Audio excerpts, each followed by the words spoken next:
नमस्कार, आपका बहुत बहुत स्वागत है टीटीएन न्यूज में। एक बार मैं फिर हाजिर हूं बड़ी खबरों के साथ। खबर कासगंज से है। आपको बता दें कि पाकिस्तान के विदेश मंत्री बिलावल भुट्टो द्वारा प्रधानमंत्री नरेंद्र मोदी पर की गई अभद्र टिप्पणी पर भाजपा जिला इकाई ने आक्रोश व्यक्त किया है। भाजपा सदर विधायक देवेंद्र राजपूत और जिलाध्यक्ष केपी सिंह सोलंकी के नेतृत्व में भाजपाइयों ने शहर के गांधी मूर्ति पर प्रदर्शन कर पाकिस्तान के विदेश मंत्री बिलावल भुट्टो का पुतला दहन किया है। गांधी मूर्ति पर प्रदर्शन के दौरान भाजपा जिलाध्यक्ष केपी सिंह सोलंकी ने पाकिस्तान के विदेश मंत्री के बयान की तीखे शब्दों में निंदा की। उन्होंने कहा कि प्रधानमंत्री नरेंद्र मोदी के नेतृत्व में पूरे विश्व में भारत की पहचान एक सशक्त राष्ट्र के रूप में बनी है। हर मोर्चे पर विफल पाकिस्तान के विदेश मंत्री का बयान उनकी हताशा और निराशा को दर्शाता है। पाकिस्तान और अराजकता एक दूसरे के पूरक हैं। और क्या कुछ कहा है केपी सिंह सोलंकी ने, आप भी सुनिए। देखिए, पाकिस्तान के विदेश मंत्री बिलावल भुट्टो ने संयुक्त राष्ट्र में एक बयान दिया है। परम आदरणीय प्रधानमंत्री मोदी जी, जिनको आज भारत ही नहीं पूरा संसार बड़े सम्मान के साथ देखता है और मानता भी है, क्योंकि आज आपने देखा होगा G20 देश का अभी इनको अध्यक्ष बनाया गया है। भारत को बहुत सम्मान मिला है, गौरव मिला है और पूरा संसार उनके नियम कानून को मानते हुए, उनकी विचारधारा को मानते हुए उनको अग्रणी नेता मानता है, बड़े सम्मान से देखता है। उसके बाद में भी पाकिस्तान की खिसेहट और उनका जो पतन हो रहा है उसकी बिलबिलाहट से दुखी होकर उनके विदेश मंत्री ने भारत के प्रधानमंत्री के बारे में बहुत ही दर्दनाक, दुखी करने वाले ऐसा स्टेटमेंट दिया है जो संप्रांत लोगों में बहुत ही निंदा के लायक है। आज उसी के तहत हम इसका विरोध करने के लिए आए हैं, उनका पुतला दहन करते हैं और उनको बताते हैं कि आज प्रधानमंत्री के साथ में भारत की करोड़ों जनता उनके साथ में है तथा विश्व भी उनकी निंदा कर रहा है। खबर बलिया से है। बता दें कि बलिया जनपद के भारतीय जनता पार्टी कार्यालय पर जिलाध्यक्ष जयप्रकाश साहू के नेतृत्व में नगर निकाय चुनाव को लेकर एक मीटिंग की गई, जिसमें जनपद के सभी नगर पंचायत तथा नगर पालिका में लड़ने वाले प्रत्याशियों के संबंध में विचार विमर्श किया गया तथा कैसे चुनाव जीता जाए इस पर रणनीति बनाई गई। वार्ता के दौरान जिला अध्यक्ष जयप्रकाश साहू ने मीडिया से रूबरू होते हुए बताया कि इस बार समस्त 12 नगर पंचायत व नगर पालिका की सीटों पर हमारी पार्टी जीत दर्ज कराएगी। आइए सुनते हैं उनकी जुबानी क्या कुछ कहा उन्होंने। आज जिला कार्यालय पर निकाय चुनाव के संदर्भ में हम लोगों ने एक बैठक आहूत किया था। माननीय प्रदेश अध्यक्ष जी के निर्देश पर जिला कार्यालय पर यह बैठक हुआ था, जिसमें हमारे निकाय के चुनाव प्रभारी संयोजक, जिले के पदाधिकारी, मंडल अध्यक्ष, मंडल पदाधिकारी इस बैठक में उपस्थित थे। निकाय चुनाव की तैयारी के लिए एक तरह से एक समीक्षात्मक बैठक थी। जो कार्य हम सब ने पूरा किया है, जो कार्य अधूरा है उसको जल्द से जल्द हम सब पूरा करेंगे, इसीलिए एक बैठक रखा गया था। तो इस बार एजेंडा क्या होगा चुनाव का? चुनाव का एजेंडा जो हमारी पहले भी रही है वही एजेंडा रहेगी। हम लोग विकासात्मक के रूप में, एजेंडा के रूप में काम करते हैं। इसी बीच में हम जनता के बीच जाएंगे इस बात को लेकर, और जो भी होगी नगर निकाय में, जो चूँकि प्रदेश में अपनी सरकार है, हम लोग जनता के बीच में जाएंगे कि आप हमें समर्थन दें, सहयोग दें, आशीर्वाद दें। निकाय में भारतीय जनता पार्टी को, प्रत्याशी को जिताएं, ताकि जो भी शासन द्वारा हम सभी जो योजना आएगी इसको ला करके जनता के पास हम लोग पहुँचाएंगे और विकास कार्य पूरी तरह से हम आश्वस्त करेंगे कि विकास कार्य में कोई कोताही हम सब नहीं करेंगे। पूरी तरह से तत्परता, जवाबदेही के साथ नगर पालिका चुनाव को लड़ेंगे और लोगों के आशीर्वाद से विकास कार्य को करेंगे।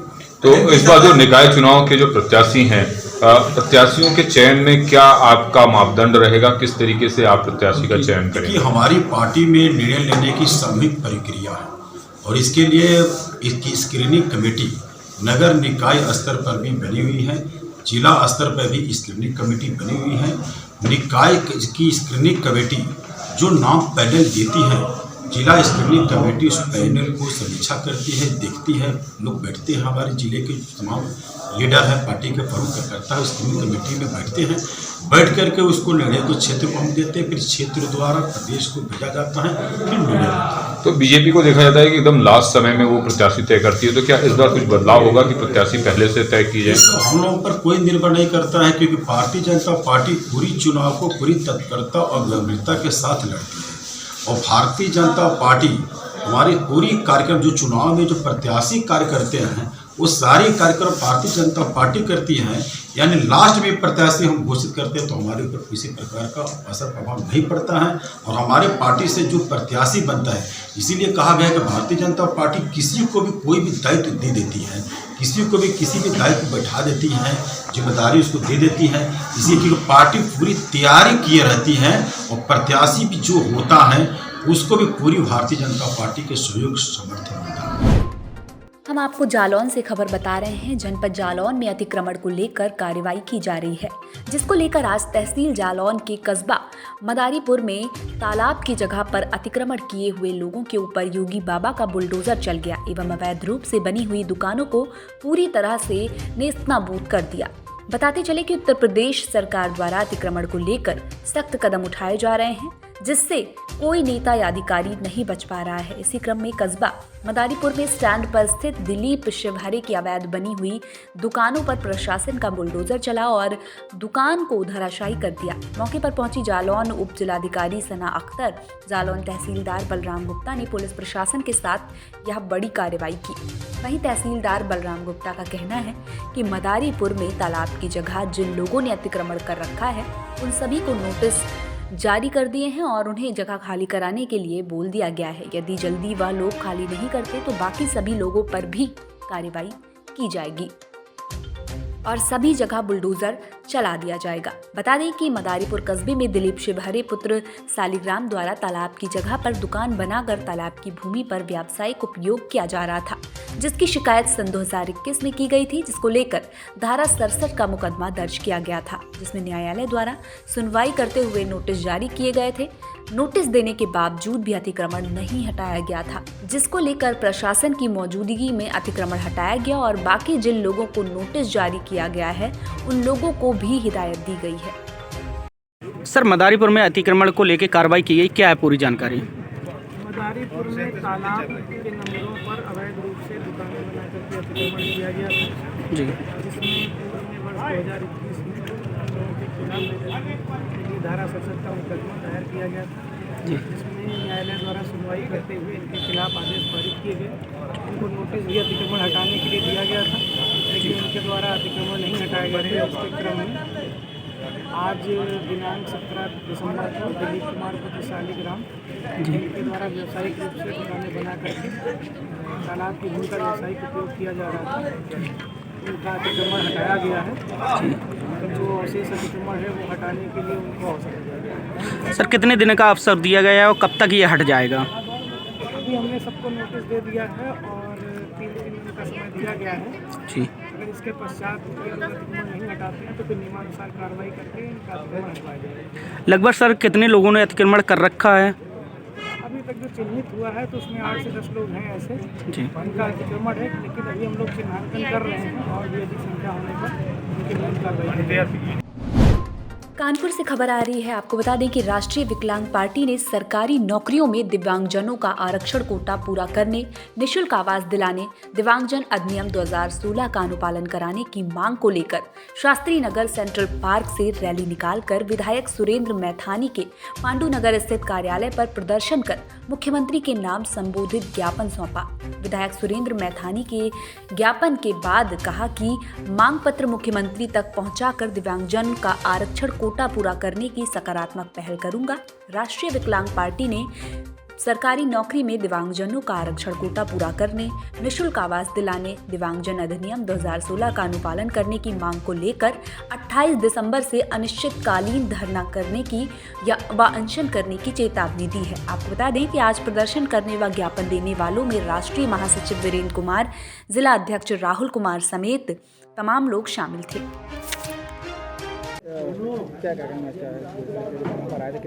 राष्ट्रीय विकलांग पार्टी दिव्यांगजनों का रिजर्वेशन कोटा पूरा कराने, दिव्यांगजन अधिनियम 2016 लागू करने और आसरा आवास दिलाने की मांग को लेकर के आंदोलनरत है।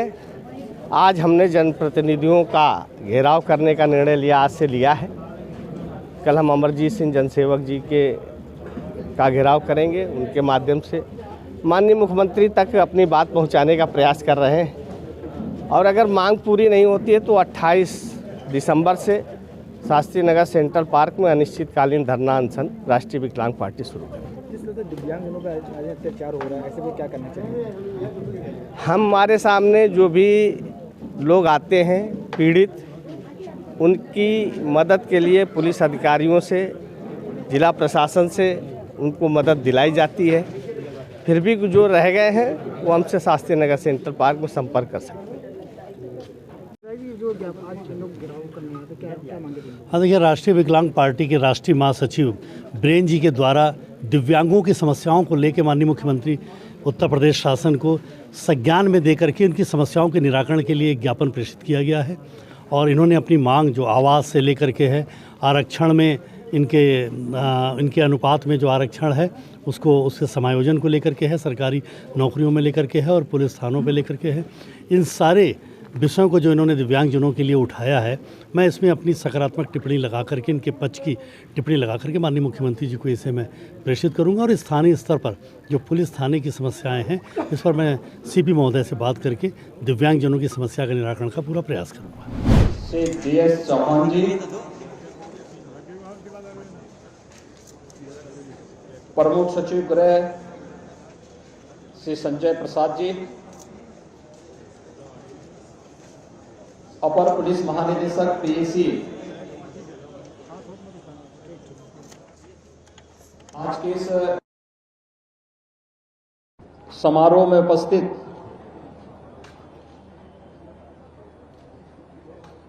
गृह विभाग के सभी अधिकारीगण, उत्तर प्रदेश पुलिस और PAC से जुड़े हुए सभी हमारे अधिकारीगण, उपस्थित भाइयों बहनों, देश के सर्वोत्तम बलों में से एक उत्तर प्रदेश PAC को स्थापना दिवस पर मैं हृदय से बधाई देता हूं।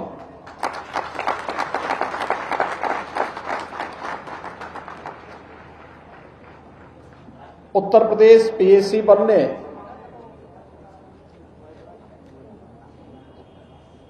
चौहत्तर वर्ष की अपनी शानदार यात्रा न केवल देश की सबसे बड़ी आबादी के राज्य में बेहतर कानून व्यवस्था की स्थिति को बनाए रखने के लिए, बल्कि परंपरागत पर्व और त्योहारों, जुलूसों, धार्मिक आयोजनों तथा विभिन्न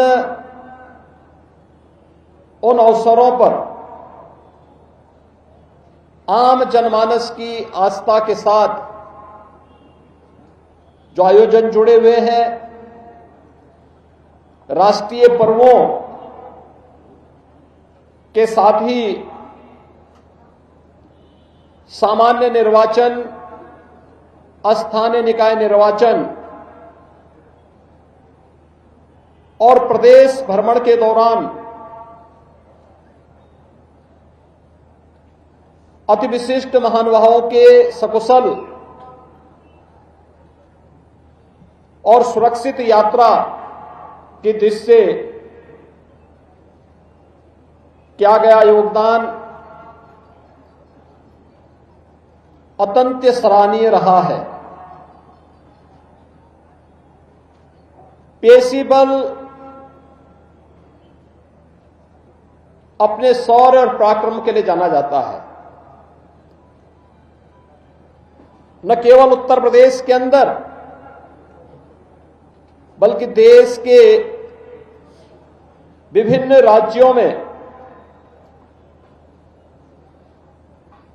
आंतरिक सुरक्षा कि उन विभिन्न चुनौतियों का सामना करने के लिए सदैव तत्पर होकर के कार्य किया है। उत्तर प्रदेश पीएसी बल को जब भी अवसर मिला है उसने अपना सर्वोत्तम करने का प्रयास भी किया है। किसी भी बल की पहचान उसके शौर्य और पराक्रम के साथ ही उसकी कीर्ति से जानी जाती है और यह शौर्य और पराक्रम उत्तर प्रदेश पीएसी बल के साथ जुड़ चुका है। खासतौर पर मुझे याद है जब 2001 में देश की संसद पर कायराना हमला हुआ था, उस समय उत्तर प्रदेश पीएसी बल के जवानों ने जिस बुद्धिमत्ता और पराक्रम का परिचय दिया था वह किसी से छुपा हुआ नहीं है।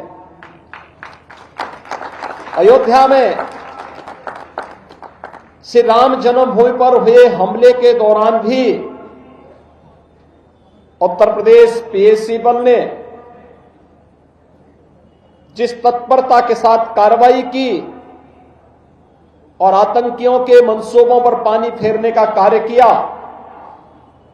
या उसके शौर्य पराक्रम और कीर्ति के साथ ही उसकी तत्परता का प्रतीक भी है।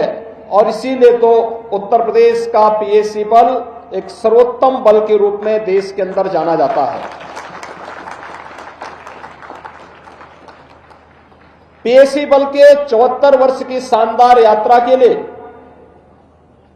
मैं पीएसी बल से जुड़े हुए सभी अधिकारियों और कार्मिकों को हृदय से बधाई देता हूं। पिछले 5.5 वर्ष के दौरान देश के सबसे बड़े पुलिस बल उत्तर प्रदेश पुलिस में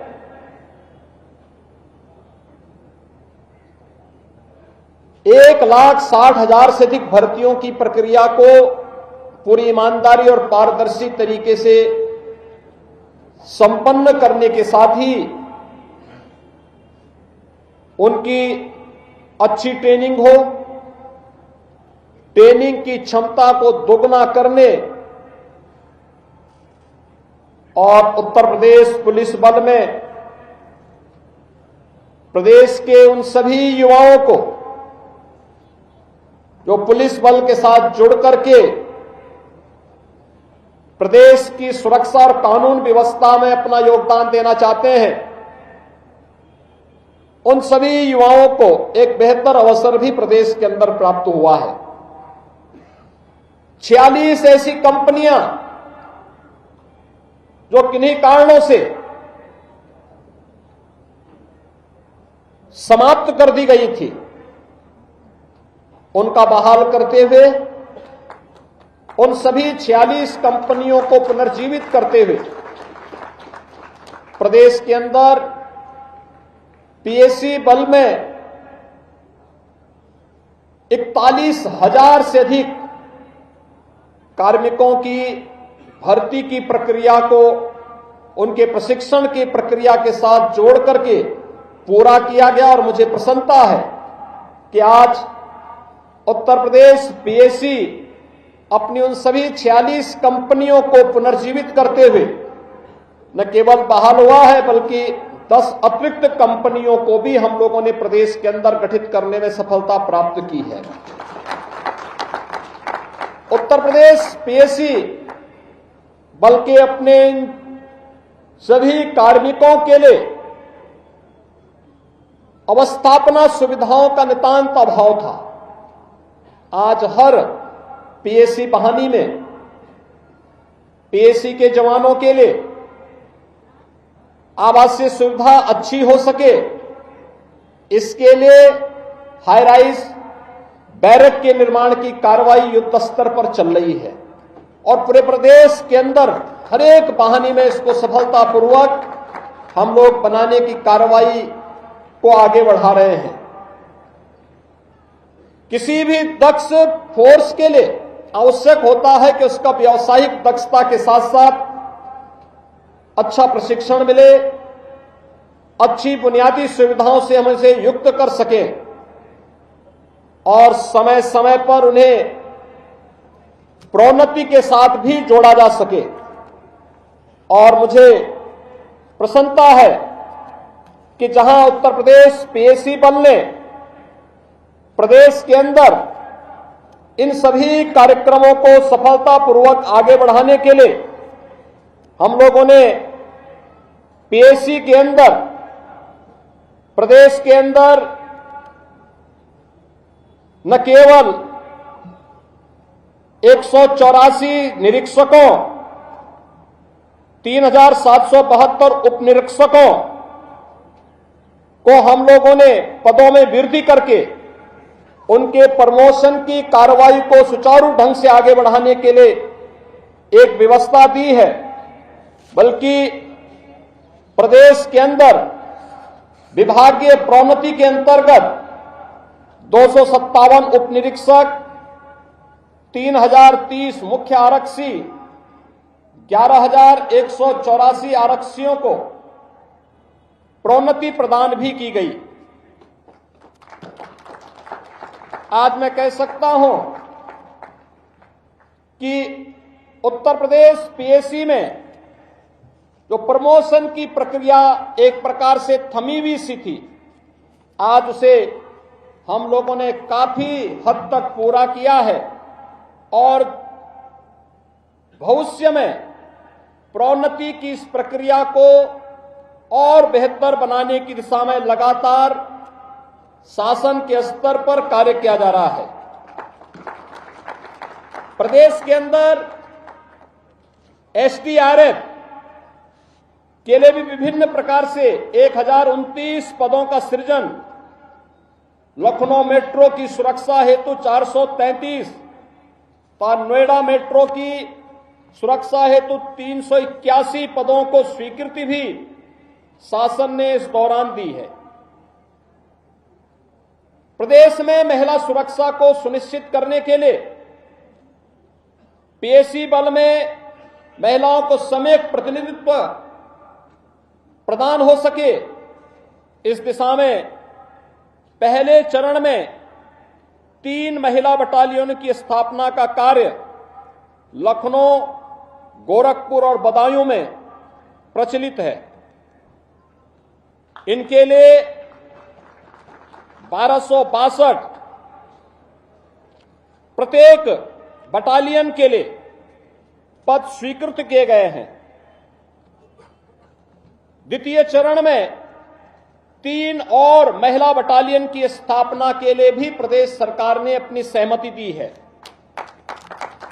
जनपद शामली और बिजनौर में पीएससी की नई बटालियन की स्थापना करने का भी निर्णय शासन ने लिया है।